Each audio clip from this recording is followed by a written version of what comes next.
On a Tuesday night in the fall of 2003, a woman named Loretta Briggs stood on a porch in the rain with three little girls gathered against her legs, and she was knocking on a door that was never going to open again. She would tell you later that she remembers the exact sound the rain made on the porch roof, a kind of steady static that swallowed everything else. She remembers the youngest, Renee, barely 4 years old, asking why Daddy wasn't answering. She remembers Denise, the oldest at 9, already old enough to understand that the silence behind that door was an answer in itself. What Loretta Briggs did not know, what none of them could have known standing in that rain, was that the man on the other side of the door, a man named Walter Briggs, was not going to spend the rest of his life feeling like he'd won something that night.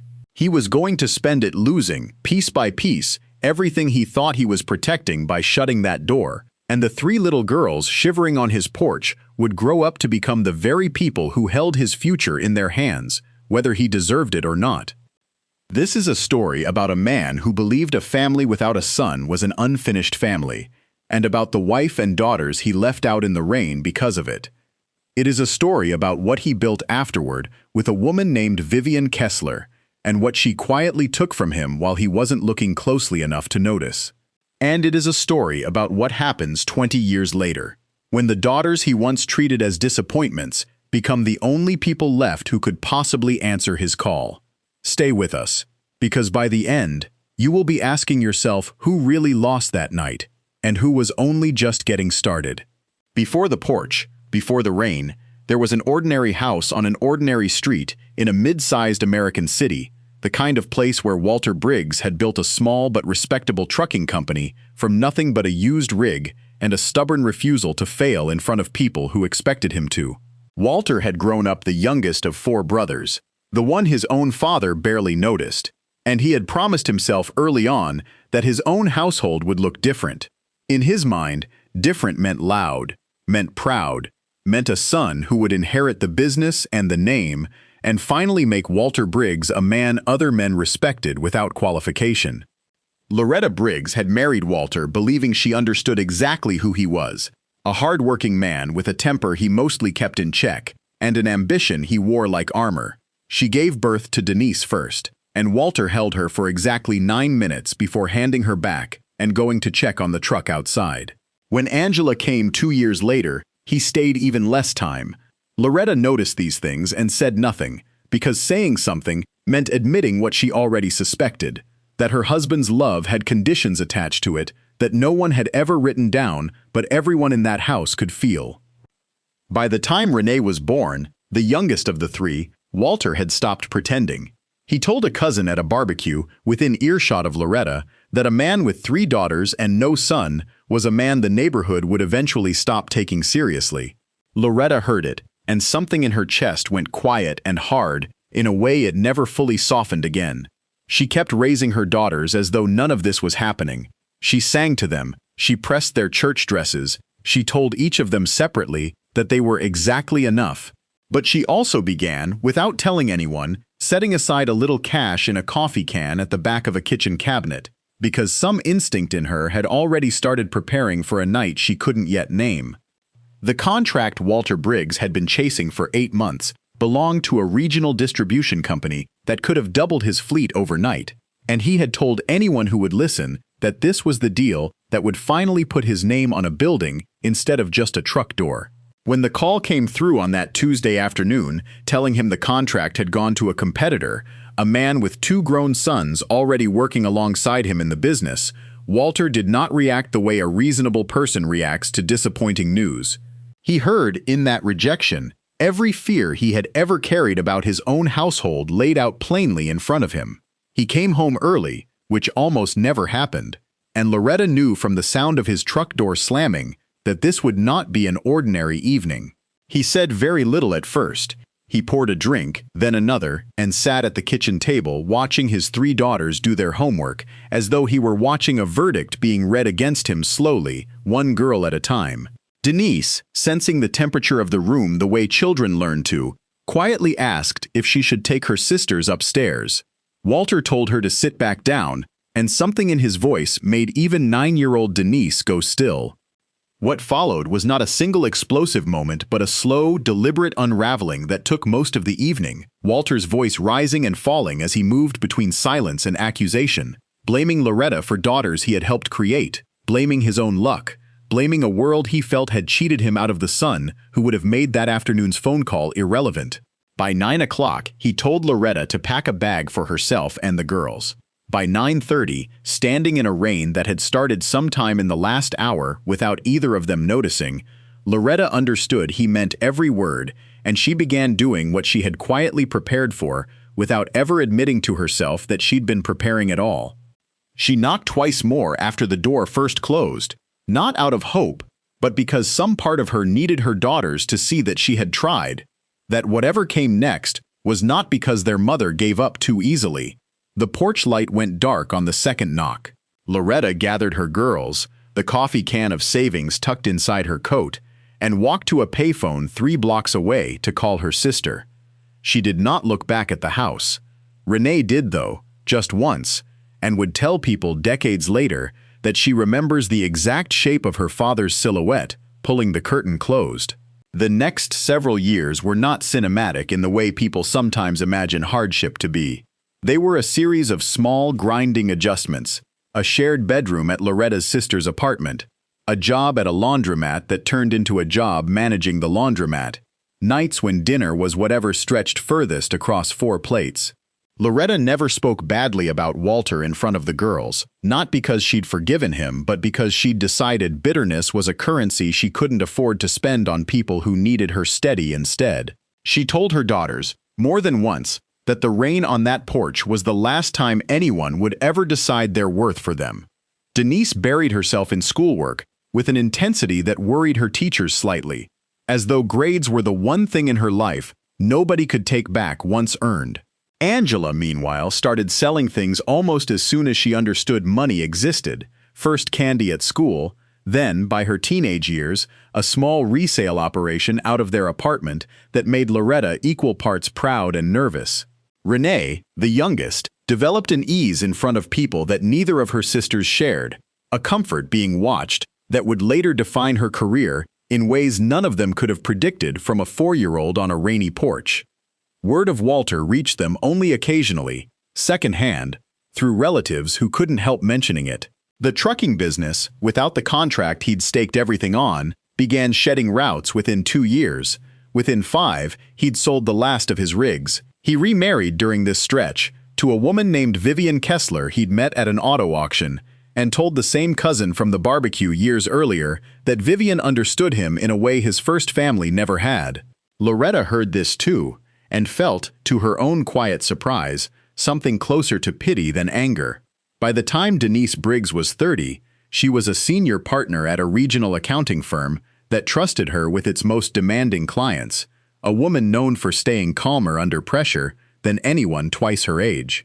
Angela had built her reselling instincts into an actual company, a boutique logistics and distribution business that, in a detail she rarely mentioned aloud, now competed for exactly the kind of regional contracts her father had once lost the night everything fell apart.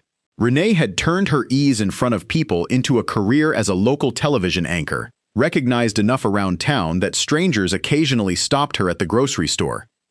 Loretta, older now and finally allowed to rest a little, attended every milestone her daughters offered her a seat at, sitting in the front row at graduations and grand openings with the quiet satisfaction of a woman who had once counted coins from a coffee can and never once let her daughters see her doubt that this day would come.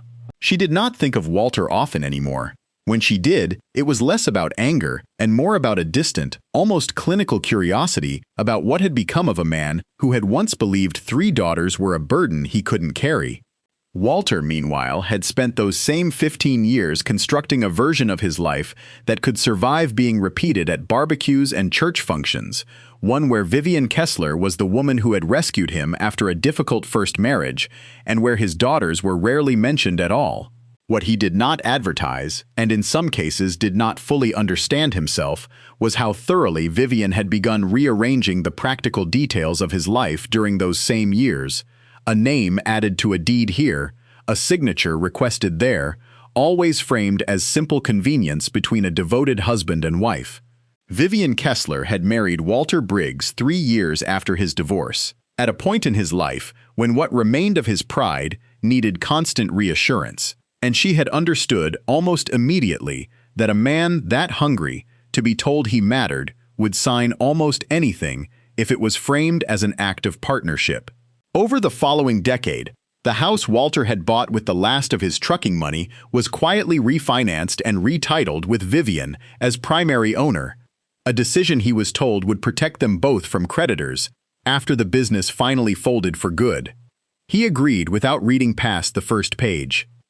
A small rental property Walter had picked up cheap in better years, one he occasionally mentioned as his retirement plan, was transferred fully into Vivian's name during what she described to him as a tax restructuring recommended by a friend who worked in finance.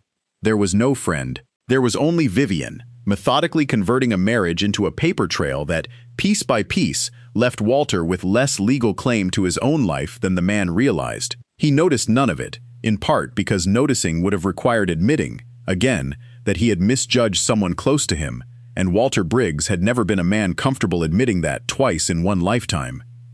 What made Vivian's work almost impossible for Walter to see clearly was how ordinary she made each individual step feel. No single document looked alarming on its own. No single conversation raised a flag urgent enough to question. It was only years later, laid out end to end, that the pattern became undeniable. A slow and patient dismantling of everything Walter had left, conducted by a woman he had once told a cousin understood him better than his first family ever had. The morning Walter Briggs learned exactly how little he had left began like any other until he pulled into his own driveway after a doctor's appointment and saw a for sale sign staked into the front lawn with a real estate company's name on it that he had never heard of. He sat in the car for a long moment convinced he had the wrong house, though it was, unmistakably, his own front door, his own porch, the same porch where 2 decades earlier, a wife and 3 daughters had once stood in the rain, waiting for a door that never opened. Inside, the house was already partly emptied, certain furniture gone, certain drawers cleared, and a note from Vivian on the kitchen counter explaining, in language that felt rehearsed rather than heartfelt, that she had decided the marriage no longer served either of them, and that the house, along with the rental property and what remained of their joint accounts, had already been legally hers to dispose of for some time. She did not leave a forwarding address. Walter called the number on the for sale sign with hands that would not quite steady, and the agent on the phone confirmed, almost apologetically, that the sale had been authorized by the sole owner of record, a woman named Vivian Kessler. It took several more days, and one deeply uncomfortable meeting with a lawyer he could no longer easily afford, for Walter to understand the full shape of what had happened over the previous decade.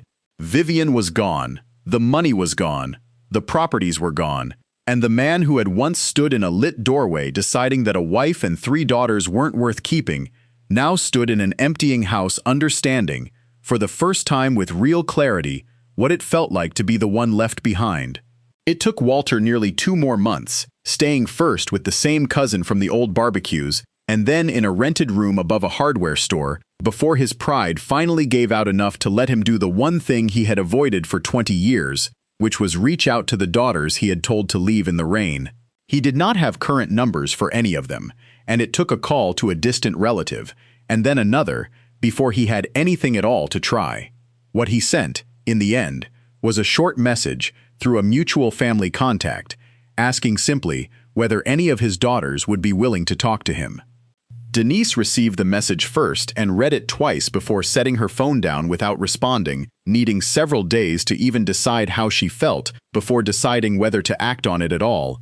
Angela's response, when it eventually came, was polite, brief, and unmistakably guarded, an agreement to a single phone call with no promises attached to what came after it. Renee, whose public profile made her the easiest of the 3 to reach directly, did not respond to the family contact at all, and would tell a close friend privately that some doors, once closed on you in the rain, don't need to be reopened just because the person on the other side finally ran out of other options. What happened next did not resolve into the kind of tidy ending true crime documentaries often promise their viewers. There was no dramatic reconciliation scene, no single sentence of forgiveness that undid 2 decades in one breath. There was only Angela's one guarded phone call, carefully bounded, in which she told her father plainly that she had built her success without him and did not need him to be proud of it now that it existed. There was Denise's continued silence, which she has never publicly explained. And there was Renee, who chose not to answer at all, and who has said, when asked indirectly by colleagues, that some decisions a person makes deserve to follow them for the rest of their life without a discount for regret. What makes this story worth telling is not simply that a proud man lost his money to a woman who saw exactly how to take it from him, though that alone would be a familiar enough cautionary tale.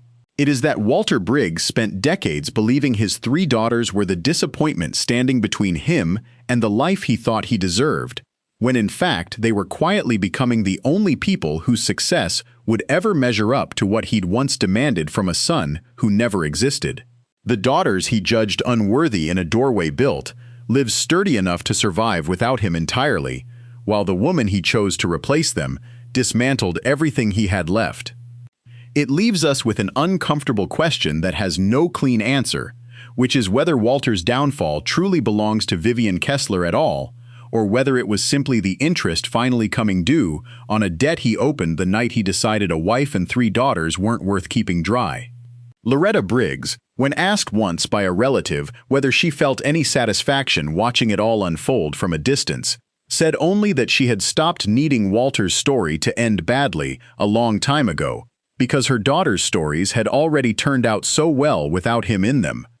So we'll leave you with this. A man stood in a doorway one rainy night and decided that 3 daughters weren't the family he wanted.